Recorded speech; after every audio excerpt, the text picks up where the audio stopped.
Hi, it's Romy of Tarot Card Review. Thank you so much for tuning in. Today I'm going to be reviewing for you the Tarot of the Golden Wheel by Russian illustrator Mila Losenko. So I am a professional tarot reader and intuitive guide, and all views expressed in this video are my own, and there hasn't been any sponsorship of any kind.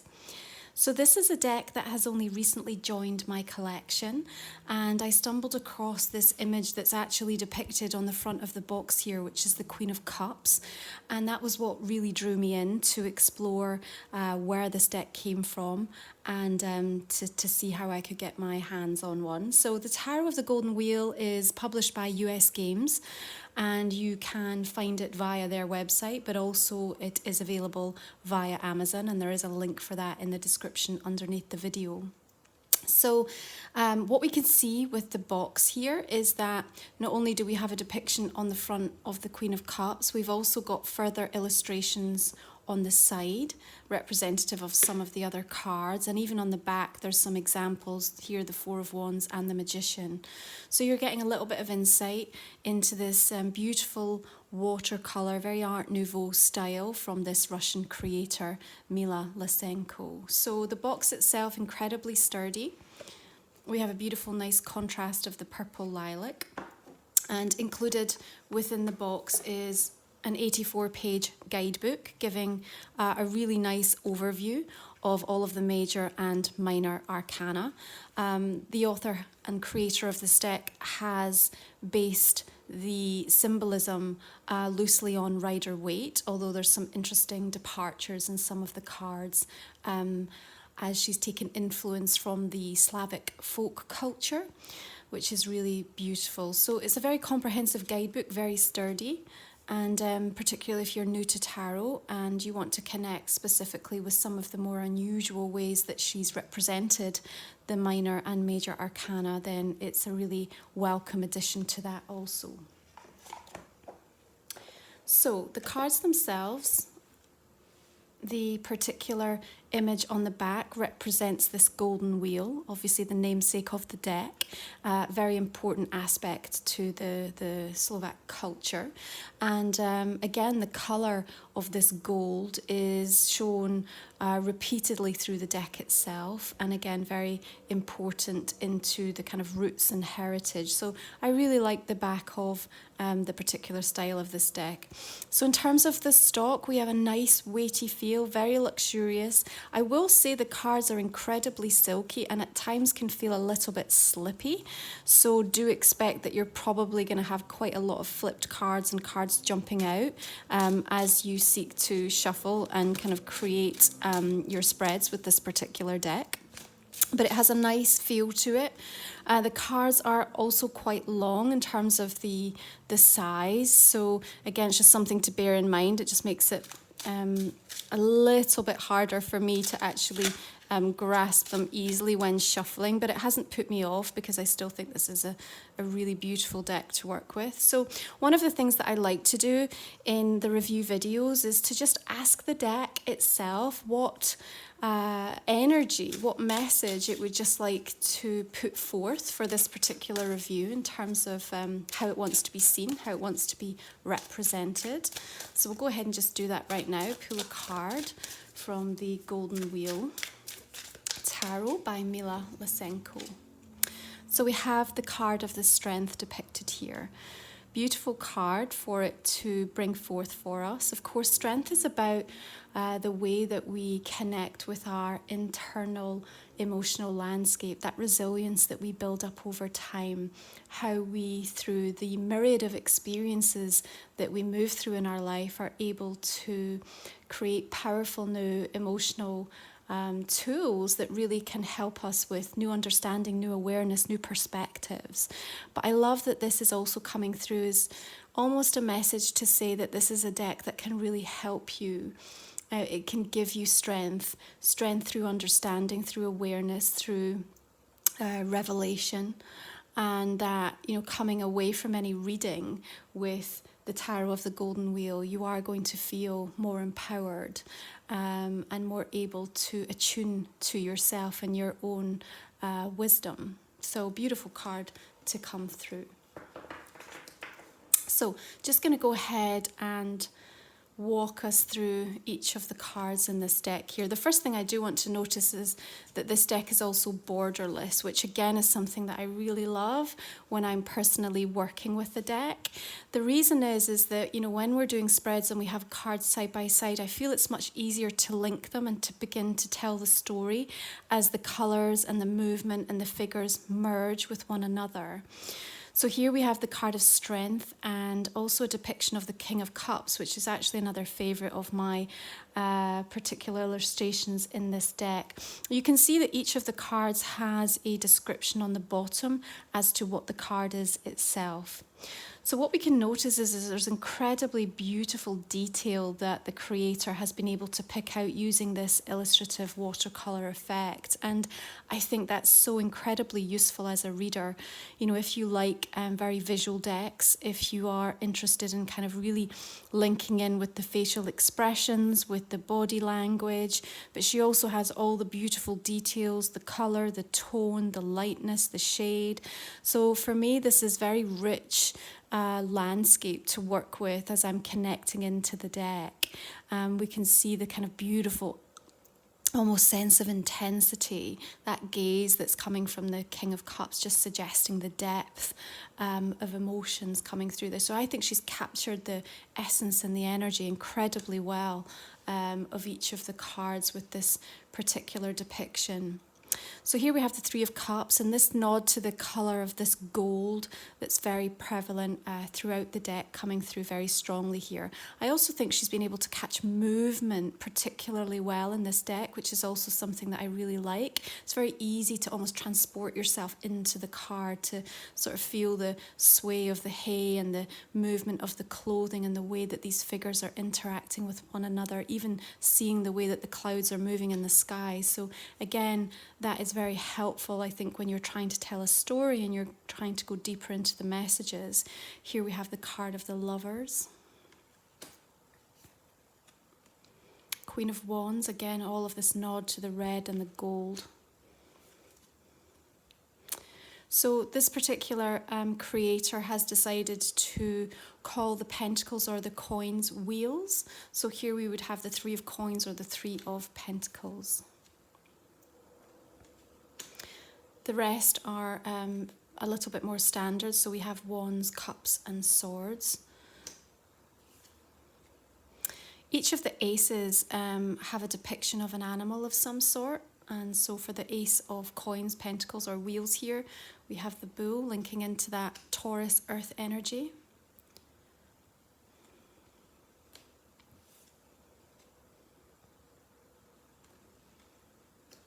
One of the things that I do really like about this particular deck is the way that the artist has been able to capture the facial expressions, because often with decks, you know, they can end up looking fairly static, but I think she's really been able to capture emotions, tenderness, pain, happiness, joy, anxiety, stress, or however's coming through.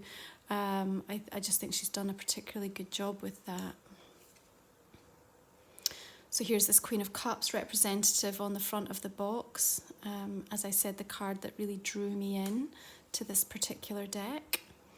Here we have the card of Death. Perhaps this is one of the cards that I would look for a little bit more. It's one of those incredibly important representations in the major arcana for me. So there's a couple of cards that I always look for within a deck to see how they're represented. High Priestess, the Fool, and Death is also one of them. So although I do like this, I like the kind of midnight sky and all of the trees kind of moving upwards.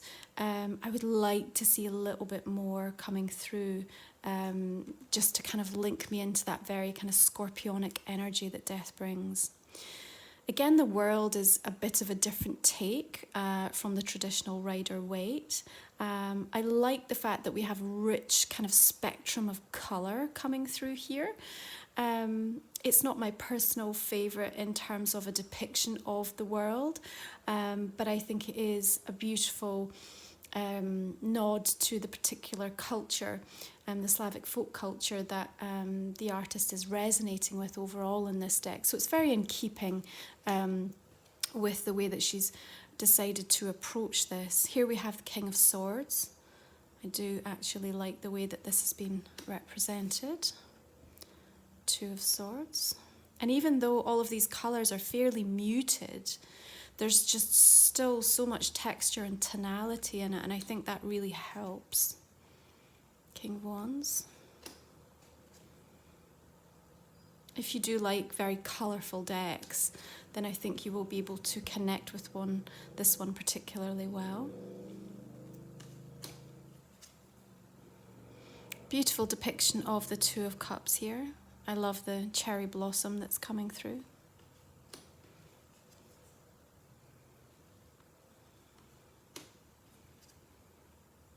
I also love the Chariot, again, this beautiful movement that's coming in.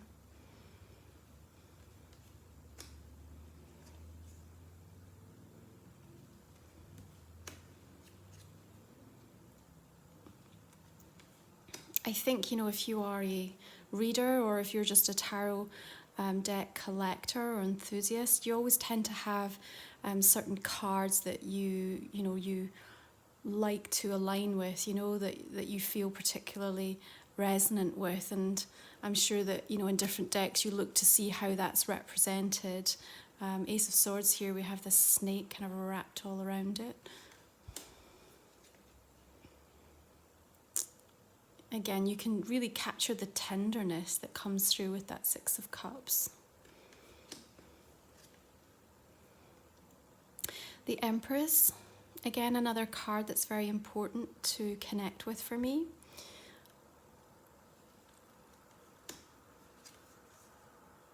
Here we have the card of the Fool.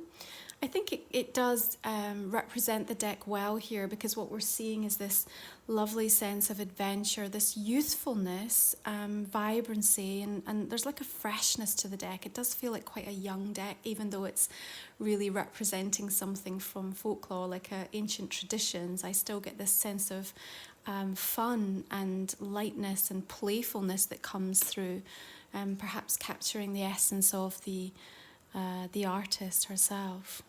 Four of Cups here.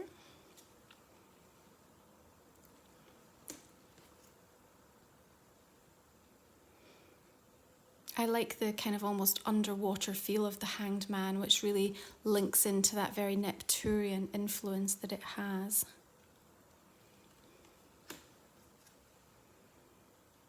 I quite like this card of Justice as well, very powerful with the sword and the rays of the sun kind of casting out here.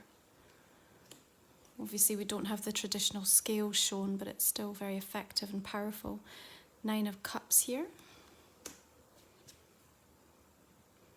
The Star.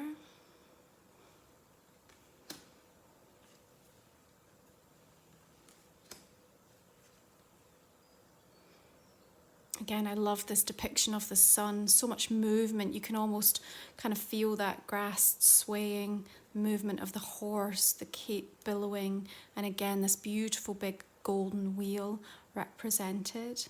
Sunflowers, or what looks like sunflowers, kind of bursting through here. So for me, you do pick up that sense of vitality, that childlike quality, that positivity and warmth and radiance.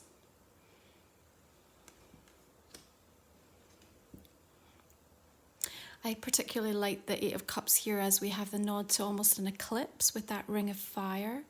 And again, even though we're moving through what may be a challenging emotional cycle, having to move away or let something go, you can see all this light coming in the distance. So it's guiding you toward something new. I like that the way that the creator is managing to kind of really draw us into the imagery. Even here, like I'm drawn right into the archway here and beyond, thinking about what is behind that. So even though the Four of Wands, and we're kind of looking at all of the richness of the immediate environment, there's layers and layers to connect with, which I think is really beautiful.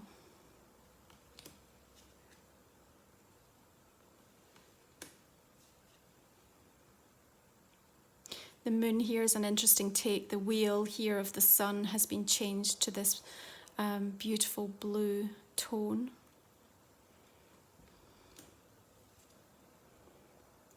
High Priestess, another important card for me to be able to link with. I love the owl here. I love that she's holding the key, being able to unlock that wisdom. The nod to the crescent moon here. And although we're not in a temple, we kind of have this almost archway. And the fact that she's sat in the forest I like as well.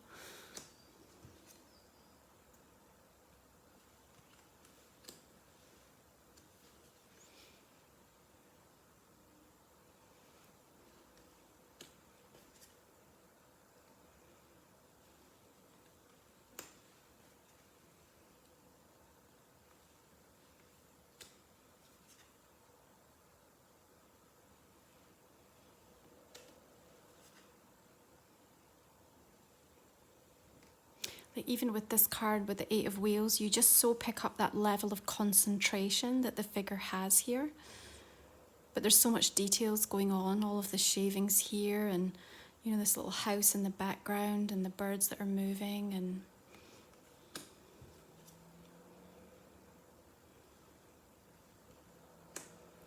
she just puts interesting takes. Even with the Six of Wheels, we begin to wonder what's behind the gates, you know.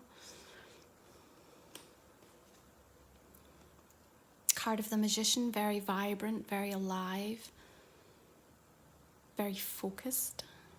That beautiful sense of alchemy.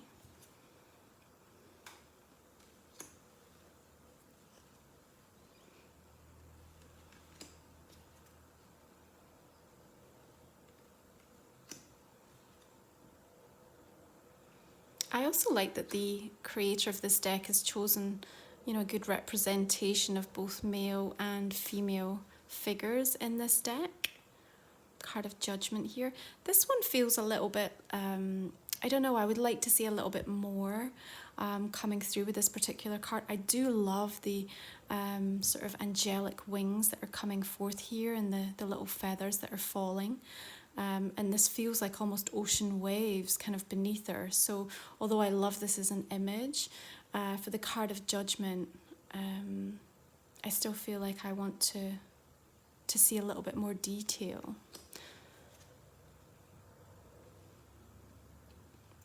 Nine of Wands feels particularly harsh and oppressive in this particular deck. That real sense of the wounded warrior coming through. Eight of Wands, I think, is also interesting because there is this depiction of kind of stormy clouds and almost like lightning bolts striking, but he looks so free and sort of moving with such a sense of gaiety, really.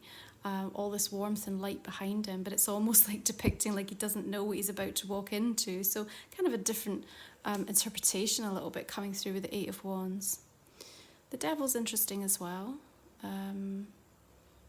Again, I'm not hugely identifying with this as a particular representation for the Devil, but I think she's done it really well in keeping with the deck overall.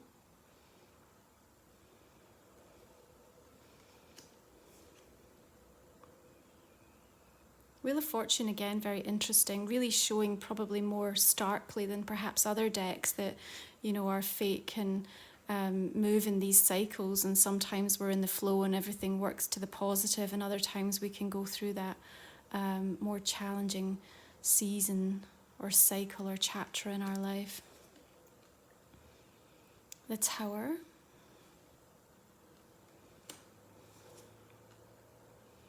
I love the Knight of Cups here. I think it has such a charm, such a sense of grace, of romance, but of just, yeah, there's just real beauty to, I think, the way that he's actually been represented there.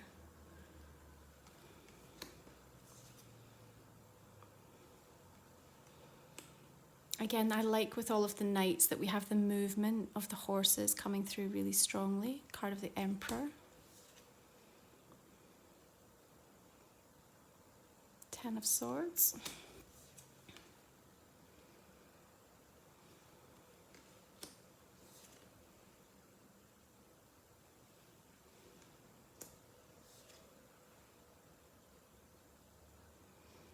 Temperance, you know, one of my favourite cards in the tarot deck. And again, this one I'm not hugely aligned with. I think it's a beautiful image. I do like these, tree trunks that are kind of moving up behind him, and obviously the water being represented. But I think he kind of looks a little sad and a little distant, and for me Temperance isn't a sad card, when it's coming through in readings. Knight of Swords, again, this beautiful sense of assertive, directive movement. Page of Cups, and finally the Five of Wheels. So, beautiful deck by Mila Losenko. A really welcome addition to my particular collection. I hope if you already have this deck, or if you are interested, that you enjoy working with it. Please do drop me a comment and let me know what your experiences are. It's been a real pleasure to connect with it, and I'll connect with you again soon. Thanks so much.